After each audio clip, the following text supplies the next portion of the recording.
Welcome back to Switzer on Australia's Business Channel. When was the last time you reviewed your service providers for your self-managed super fund? Leading superannuation authority Tony Negline is here to tell us what you need to consider. Tony, welcome to the program. Thank you, Marty. So, new year ahead, could be time to start considering the supplier arrangements you've got or the relationships you've got with your service providers. Indeed.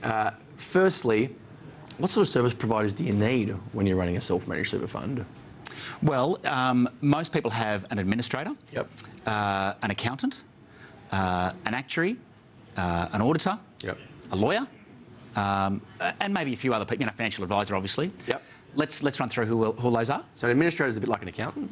Well, often the accountant and the administrator are, joint roles. Yep. So the administrator records all the transactions, helps you when you want to do a transaction, collects all the paperwork, all that sort of stuff, enters information onto your general ledger. The accountant spits out your financial returns, financial accounts, submit if they're the tax agent, which they are in most cases. Yep. They dispatch to the tax office your annual return.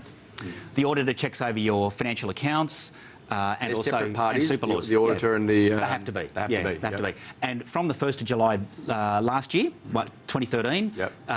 all auditors have to have a special ASIC qualification. So there's a smaller number of those guys.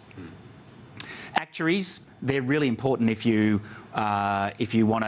providing a pension, because if you don't get an actuary involved, you won't get tax exemption on your pension assets. So you need an actuary to get a pension? Yeah, that's right. In nearly all cases. Lawyers, they will give you your trust deed, maybe a binding death benefit nomination, maybe help you draft your will, make sure that your binding nomination and your will are talking together, all that sort of stuff. So they're in a nutshell of who all of the various parties that you might need. And so a financial advisor, if you thought you needed one, their role would be to advise around investments, goal setting, correct, cash flow, working out whether asset allocation.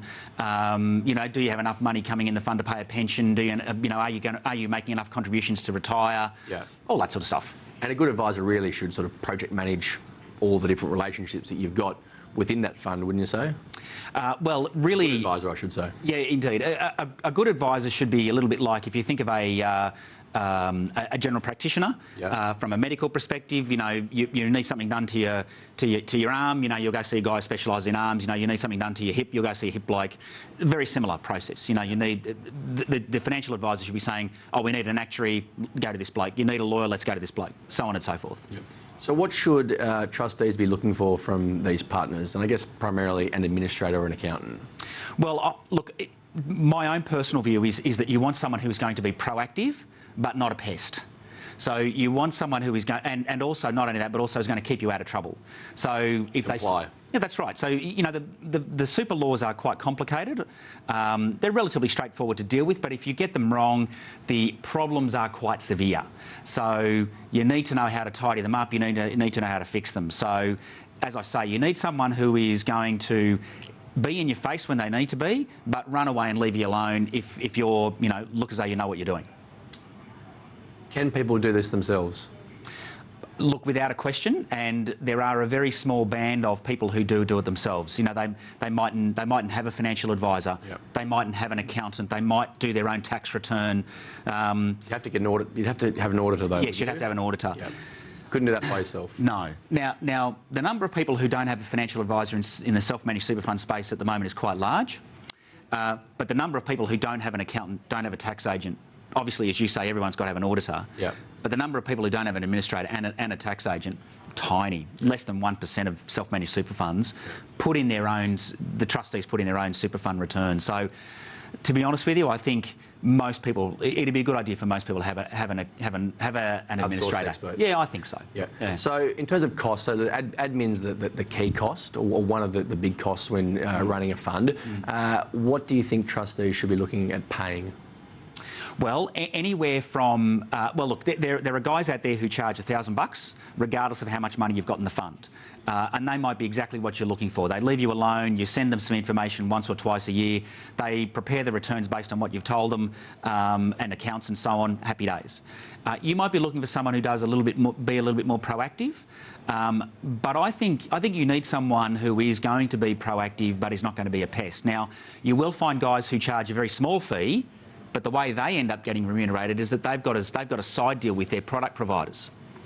You've got other guys who charge a percentage fee. Personally, I would steer away from organisations that charge a percentage fee. Yep. That's my own personal view. Yeah. So rough cost in terms of dollars, you think a fund should be paying? Look.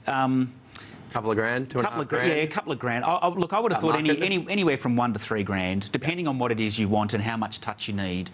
How much work you're prepared to do yourself. Exactly right. Now, look, you might have 1,000 investments in your fund. Now, I can't think of why anyone would want that many, but you might, if you have 1,000 investments in your fund and you've got bits of paper flying everywhere, well, you've got to expect to pay more. And even then, in that situation, I think $3 grand would probably be light on. Yep. Percentage-based fees. There's been a bit of media about this at the moment. You got some views on that? Well, look, it is a bit funny, really. I think. This issue is more than 20 years old. So, it's fund managers and financial planners for years and years and years have been charging percentage fees. Yep. So, 1% of 200 grand is $2,000 and 1% of 2 billion is 20 million. So, as the asset values grow, then your revenue streams by charging percentages go up. There has been media reports about, well, look at this and no one knew about it. Well, people have known about this thing. I am surprised it's taken this long for it to hit the mainstream media. The issue is whether or not it's actually got any legs and whether or not it continues on. One of the reasons why I think it has got legs is that, of course, the current government have announced some changes to the previous government's financial advice reforms. Yeah. And so the issue is whether or not there is a push from investors to say to fund managers and financial planners, I'm not going to take your percentage fees, I only want to get charged a specific dollar fee. And I think there is a bit of a push for that. I think at the moment, the way people deal with that is they go run their own fund. Yeah. And the best organisations would always offer a flat base fee. Do you think it's fair to say? On the whole, yes. Yeah, I think so, yes. Tony Negline, thank you for your time. My pleasure, thank you. After the break, it's been a turbulent ride for Qantas. We'll look at the airline industry up next.